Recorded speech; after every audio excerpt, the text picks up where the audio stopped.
श्री शिवाय नमस्तुभ्याम। हर हर महादेव। इस चैनल पर हम परम पूज्य पंडित प्रदीप मिश्रा जी के द्वारा बताए गए उपाय और हिंदू व्रत कथाएं लेकर आते हैं, ताकि आप देखकर समझ सके, आसानी से उन उपायों को कर सके और व्रत कथाएं सुन सके।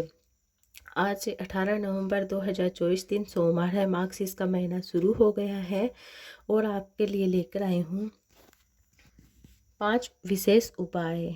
और आज है कृष्ण पक्ष की तृतीया तिथि, साथ में गणपति संकट चतुर्थी भी है। तो आप इन दुर्लभ सहयोग के दिन आप इन उपायों को जरूर से कीजिएगा। मार्गशीर्ष माह का पहला सोमवार है। आपको कौन से 5 सरल और आसान से उपाय करने हैं, इनकी जानकारी मैं इसी वीडियो के माध्यम से दे रही हूँ। सभी उपाय विशेष और आसान है, मतलब आपने नहीं किए होंगे ऐसे उपाय हैं। इन उपायों की जानकारी हमने ज़्यादा नहीं दी है, इसलिए वीडियो को आप अंत तक जरूर से देखिएगा। कोई भी उपाय आपसे ना छूट पाए। आप अपनी आवश्यकता के अनुसार कोई एक या एक से अधिक उपाय भी कर सकते हैं। इस मार्गशीर्ष के पावन माह का पूरा लाभ प्राप्त कर सकते हैं। बढ़ते सबसे पहले सरल उपाय की ओर। गुरुजी परम पूज्य पंडित प्रदीप मिश्रा जी ने बेलपत्र चढ़ाने का सभी को एक तरीका बताया है। और गुरुजी ने कहा कि बेलपत्र को शिवलिंग पर चढ़ाने का एक तरीका होता है। सभी बच्चे जिनकी नौकरी नहीं लग रही है, वे नौकरी के लिए प्रयास कर सकते हैं। इंटरव्यू एग्ज़ाम जिसमें भी वह सफलता प्राप्त करना चाहते हैं, वह यह उपाय कर सकते हैं। खूब उन्हें प्रयत्न करना चाहिए, बड़ी खूब मेहनत करनी चाहिए, पर साथ में शिवलिंग पर बेलपत्र अर्पित करना चाहिए। बेलपत्र भी उन्हें एक विशेष तरीके से अर्पित करना चाहिए। आपको बेलपत्र शिवलिंग पर अर्पित करना है। इस प्रकार से अर्पित करें कि बेलपत्र में आपको पीला चंदन लगाना है और फिर बेलपत्र के ऊपर आपको अक्षत एक चावल का दाना रखना है। चावल का दाना पूर्ण होना चाहिए, टूटा हुआ नहीं होना चाहिए। इस बात का आपको ध्यान रखना है।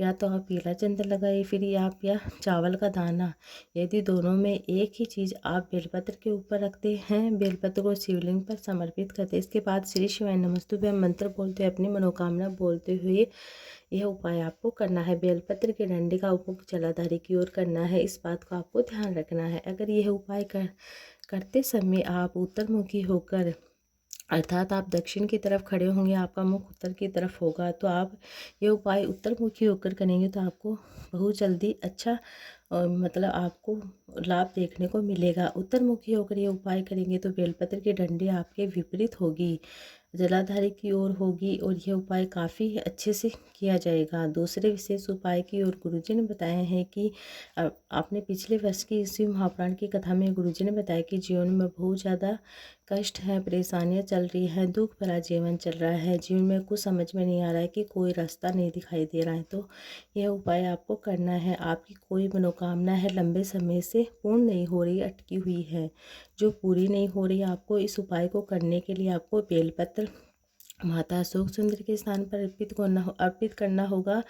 बेलपत्र को आपको माता अशोक सुंदर के स्थान पर इस प्रकार से अर्पित करना है कि बेलपत्र के डंडे का मुख शिवलिंग की ओर हो। ध्यान से सुनिएगा। बेलपत्र को माता अशोक सुंदर के स्थान पर आप अर्पित कर रहे हैं तो बेलपत्र के डंडे का मुख शिवलिंग की ओर हो, और दूसरी बेलपत्र आपको शिवलिंग के ऊपर जहाँ से बैठकर आप चढ़ा रहे हैं, बेलपत्र के डंडे का मुख आपके विपरीत हो। इस प्रकार से आपको दूसरी बेलपत्र शिवलिंग के ऊपर चढ़ाना है। मतलब यह उपाय करने के लिए आपको 2 बेलपत्र की आवश्यकता होगी। पहली बेलपत्र माता अशोक सुंदर के स्थान पर आपको अर्पित करना, जिसकी डंडी का मुख शिवलिंग की ओर होगा। दूसरी बेलपत्र आपको शिवलिंग के ऊपर अर्पित करना होगा, जिसका डंडे का मुख आपके विपरीत होगा।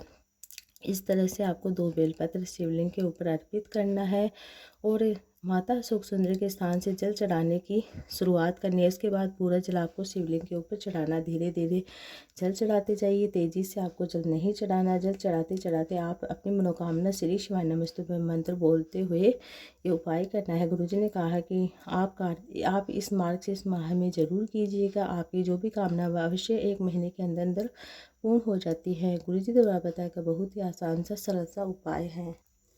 ये उपाय आप मार्गशीर्ष माह का जो पहला सोमवार है 18 नवंबर को आप इस दिन कर सकते हैं। 3 सोमवार आपको करना है।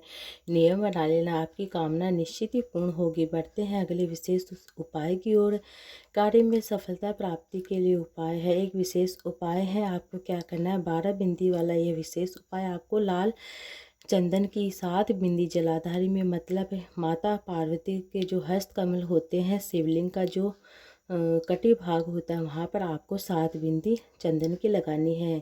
5 बिंदी आपको माता अशोक सुंदरी के स्थान पर पीले चंदन की लगानी है। फिर से सुन लीजिएगा, 7 बिंदी आपको लाल चंदन की माता पार्वती के जो हस्त कमल होते हैं वहाँ पर लगानी है, और 5 बिंदी आपको माता अशोक सुंदरी के स्थान पर लगानी है। इसके बाद 5 बेलपत्र भोले बाबा के शिवलिंग पर इस प्रकार से अर्पित करना कि सभी की डंडी का मुख अलग अलग दिशा में हो।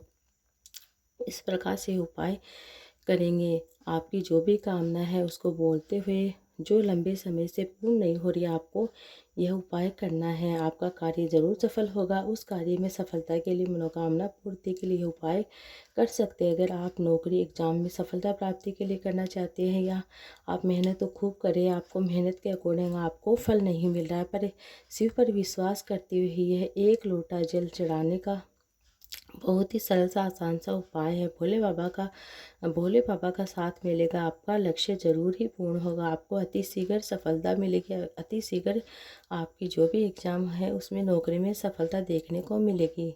बढ़ते हैं अगले उपाय की ओर। शरीर में अगर कोई रोग है, गुरुजी ने कई लोगों से बताए हैं कि जिसमें आप ये उपाय कर सकते हैं। बेलपत्र की डंडी का मुख अलग अलग दिशा में करके आपको रोज बेलपत्र को शिवलिंग पर अर्पित करना है।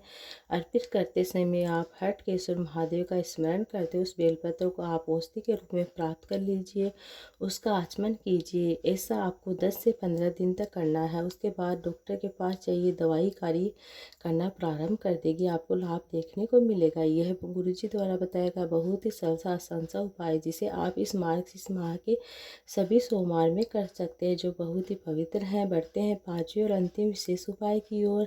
चंदन की मूलता होती है, जो चंदन भोले बाबा को अर्पित किया जाता है, अंश मात्र भी अगर हमें प्राप्त हो जाता है, उस चंदन को अगर हम अपने मस्तक में लगा लेते हैं, कहीं पर भी किसी कार्य के लिए निकलते हैं, तो आपका वह कार्य निश्चित ही पूर्ण होता हुआ नजर आता है, कार्य में सफलता मिलती है। यह चंदन भोले बाबा को अर्पित किया होता है।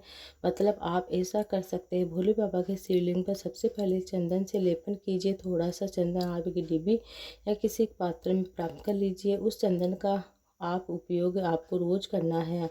अपने मस्तक पर चंदन लगाते हुए आपको किसी कार्य या किसी व्यापार के लिए निकल जाना है, आपको सफलता जरूर मिलेगी। गुरुजी ने कहा कि पर आपके समय में आपके चंदन की जगह जो लोग अष्टगंध चंदन का उपयोग करते हैं, इस उपयोग में बताए गए उपयोग से संबंधित अगर अभी भी आपके मन में कोई क्वेश्चन है, तो कोई सवाल है, तो कमेंट बॉक्स के जरिए पूछ सकते हैं। ये थी आज की वीडियो। उम्मीद है आपको अच्छी लगी। वीडियो अच्छी लगी तो वीडियो को लाइक ज़्यादा से ज़्यादा शेयर कीजिएगा। अभी तक आपने मेरे चैनल को सब्सक्राइब नहीं किया तो प्लीज़ सब्सक्राइब कर लीजिएगा। और आगे की वीडियो में अगले